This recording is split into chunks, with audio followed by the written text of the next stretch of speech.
In this video, I'm going to give you 3 reasons why the Mexican peso has been so strong relative to other currencies. And then after that, I'm going to go into how you can survive the super peso if you're a foreigner like me living in Mexico. Because as the peso gets stronger and stronger relative to the dollar, well, your dollars buy less and less and less. So in this video, I'm going to talk about a few ways you can offset that risk. The first of 3 reasons that I see the Mexican peso has been strong relative to other currencies is that the Banco de Mexico, the Mexican central bank, has been aggressively raising rates, and they were raising rates faster than the other world central banks. And why does that make the currency get stronger? Well, as the central bank raises rates, as they raise the interest rate, suddenly it pays more to put your money here in Mexico. Because, for example, they raise the rates a lot, and then suddenly, instead of getting 5% on a CD from a bank, you could get 11% on a CD from a bank. Or you could buy the country's debt and getting something like 11%. Because they were raising rates so high and so fast, that brought a lot of other currencies here. It brought a lot of investment here to buy the Mexican peso and to buy those loans that were paying a higher rate. And when you bring other currencies here to buy those loans, well, then that pushes up the value of the peso relative to other currencies. The next reason why the Mexican peso has been so strong relative to other currencies is that remittances have exploded since Q2 of 2021. If you look at a chart of remittances since Q2 of 2021, they've just gone straight up and they keep climbing. So why does that affect the currency? Well, you have all these Mexicans going to other countries to work and earn money. And then they're sending a lot of that money back to their family in Mexico. So most of them are going to the US to do this. And when they send those dollars back here, those dollars are then spent to buy pesos. And since you have all these billions of dollars, in the most recent quarter, it was about $16 billion of remittances. But when you're selling $16 billion to buy pesos, that brings the value of the dollar down and it brings the value of the peso up. And the third reason why we've seen strength in the Mexican peso is an increase in digital nomads. Since COVID has started, we've transitioned from having a lot of office jobs to a lot more work from home jobs. And that has allowed people to be more flexible in terms of where they can live.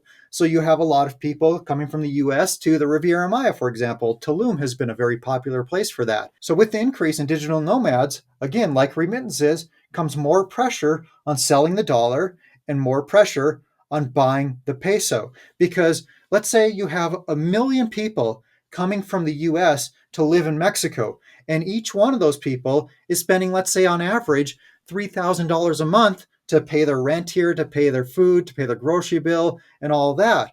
Well, that's $3 billion a month or $9 billion a quarter of people selling dollars and buying pesos. So you have $16 billion a quarter from this. Let's say it's $9 billion a quarter from this, but I don't have the exact numbers on this.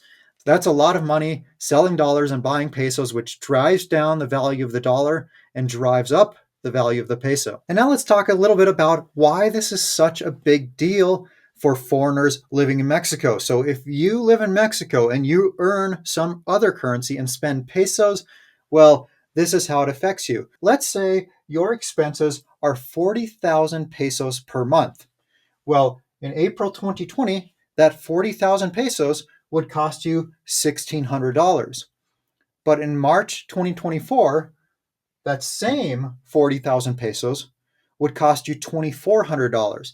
Now, that's not because of prices going up, although prices have gone up. That's literally just the difference in exchange rate from April 2020 to March 2024. So you're spending $800 more per month. That's a 50% increase just because of the changing exchange rate. Now, unfortunately, prices haven't stayed the same. So to live a lifestyle that you were living on 40,000 pesos per month in 2020, that's going to take you about 60,000 pesos today, which puts your monthly expenses today at $3,600. So your monthly expenses have more than doubled in about 3 years. Now, you can't do anything about prices going up. However, there are some things you can do to hedge yourself against a worsening exchange rate. And now let's talk about a few of those things. If you're living in Mexico, one of the easiest things you can do to protect yourself against this exchange rate risk is to just keep an eye out on the dollar peso chart. And when the dollar gets a little stronger, take some of your dollars and exchange them for pesos. Or go to the ATM in Mexico and use your debit card to get some pesos out. And then if the dollar gets even stronger, get more pesos out. If the dollar really takes off against the peso, get lots of pesos out. And you can use these pesos that you got out when the dollar is stronger when the dollar is weaker and when the peso is stronger. And then that's going to help your money go a lot further in Mexico.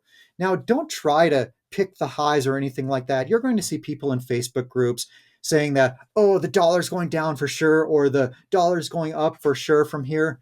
But they don't know. Even the best traders in the world only get this right a little more than 50% of the time.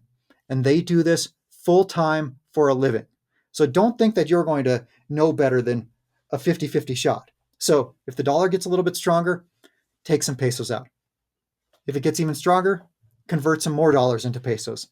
And that's one good thing that you can do to protect yourself against this exchange rate risk. By the way, nothing that I'm about to talk about should be taken as financial advice. These are just to give you an idea of some things that you could possibly do to hedge yourself against the dollar falling or against the peso rising. One thing you could do is buy a home here instead of rent it. Because when you're a renter, you're subject to increasing rent payments every single month if the value of the dollar is going down relative to the peso. So if the peso is stronger each month, your rent is going to go up each month accordingly.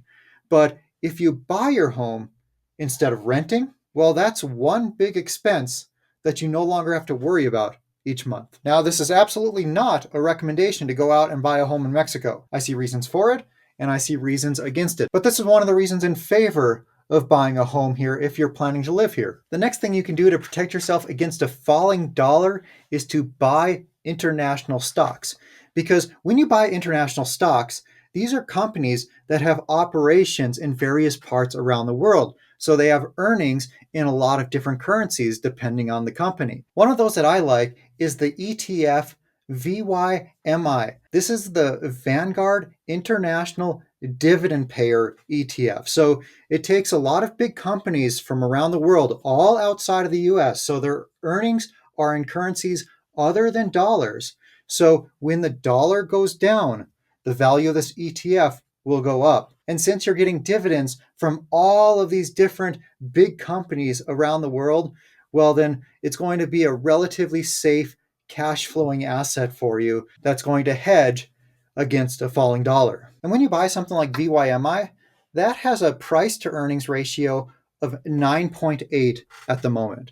So that means that if the companies here in this ETF paid out all of their earnings as dividends to shareholders, it would take you 9.8 years to get your money back in dividends. But if you buy a similar ETF that's solely based on US dividend paying companies, well, then you're paying a premium for that because something like HDV has a price to earnings ratio of 13.3, meaning that if the companies in this ETF paid out 100% of their earnings to shareholders, it would take you 13.3 years to get all of your money back in the form of dividends instead of 9.8 years. Another way to protect yourself against a falling dollar or against a rising peso is to invest in natural resources. But there's ways that are much better to do this than other ways. So let's say you're interested in copper because we're going to need a ton of copper for the transition into clean energy coming up. And for an example, an electric car takes something like 3 times the amount of copper that an internal combustion engine car takes. So you want to invest in copper. So you're thinking about buying a copper miner. Well, the copper sells at about $4 a pound. And let's say the copper miner produces that copper at $3 per pound. So right now they're making $1 per pound, and you want to buy the copper miner because you think the price of copper is going to increase. So let's say you're right, and the price of copper does increase, and it increases to $6 a pound. Well, in an ideal world, instead of making $1 per pound that's produced, the copper producer would be making $3 per pound. But in reality, that's not usually how it works, because in the same time period that the copper price goes from $4 to $6, this copper company's cost to produce the copper has probably gone up as well with inflation. So maybe now it costs them $5 to produce a pound of copper. So even though you saw a 50% increase in the copper price, their margins are still $1 per pound. And in terms of percentages, their margins are actually worse. So how do you invest in natural resources like copper without taking on this risk of increasing costs like these copper producers have? Well, that's where mineral royalty companies come in. These mineral royalty companies provide a far superior business model than that copper miner example that I just gave for a number of reasons. Number one is that their costs are fixed. They're typically paying an upfront payment to get a percentage of the copper or whatever metal is being produced in perpetuity. And they're not subject to any of the increasing costs. When the price goes from $4 to $6, the royalty holders' margins go from $4 to $6. These royalty companies take very few people to run. They're not subject to increasing costs, so they are a great inflation hedge. If there's just one thing in this world that I'm more knowledgeable about anything else, it's mining stock companies. So if you'd like to learn more about this, I actually recently started a new channel. It's called Mining Stock Monkey. I'll link to that right up here so you can go check that out if you're interested in learning more, because I've been pretty passionate about this and I've been studying this stuff for more than 15 years. So I have learned quite a bit about it over the years. So on that channel, I interview the CEOs of companies. I do stock analysis on various mining stocks and other topics in that space. But anyway, I hope I see you over there on my new channel if you're at all interested in that, and I'll see you in the next one.